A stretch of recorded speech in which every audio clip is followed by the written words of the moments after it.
Жаңбыр нығметі. Разия Акбар Өмірсерік қызы. Алатаудың бөктеріндегі жайлауды шағын ауыл жайлапты. Бұл мекеннің табиғатына тамсанбайтын жан жоқ шығар. Жасыл желегі, таза ауасы, шипалы су дертке дауа. Сондықтан осы ауыл тұрғындары сондай бақытты.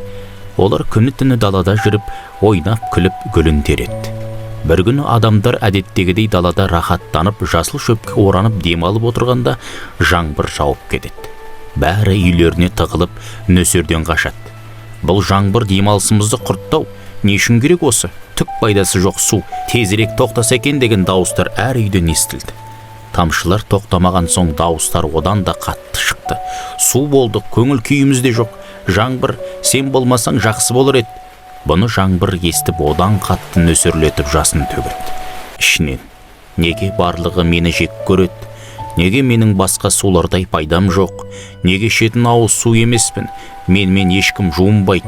Неге адамдарға тек көңілсіздік, мұң әкелем? Егер ешкімге керек болмасам, басқаларға жамандық жасағанша мүлдем жаумай-ақ қояйын.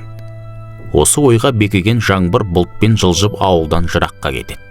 Бұған адамдар, әсіресе балалар қуанып, далаға шығып, адаңсыз серуендейді.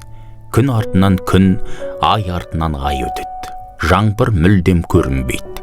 Жаз айы да зымырап өте шықты. Жаңбыр болмағандықтан өсімдіктердің бәрі шіріп, күздік егін өспей, өзендер мен көлдер кеуіп кетеді. Жаңбырсыз табиғат та сұлулығын жоғалтады.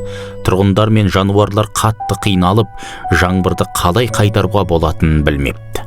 Бүкіл ауыл Алатауға шығып, бұлтқа жақын жаңбырды жаудыруға көндірмекші болады. Сонда бір кішкентай бала ғана қол шатырын алып шығыпты. Үлкендер оған күліп, жаңбыр жауып тұрған жоқ қой, неге қол шатыр алдың? Сонда бала, біз жаңбырмен сөйлесуге бара жатырмыз ғой. Сіздердің сенімдеріңіз аз болса да, менің сенімім мықты. Жаңбыр бізді тыңдайтынына сенем. Бала сенімі үлкендерге үлкен қуат беріпті. Олар таудың ұшар шыңына шығып, жаңбырмен тілдеседі. Өз қателерін мойындап, білімсіздіктен жаңбырдың жанын ауыртып алғандығынан кешірім сұрайды. Жаңбырдың әр тамшысының жер бетіне қандай маңызы барын тізбектейді. Жаңбыр молшылық, береке, байлық.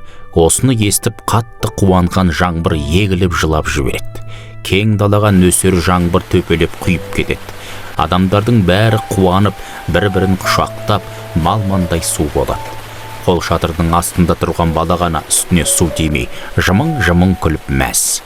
Мына табиғатта ештеңе босқа жаратылмаған. Егер әркім өз қадірін білмесе, жаңбыр сияқты қайғырып өтуі мүмкін.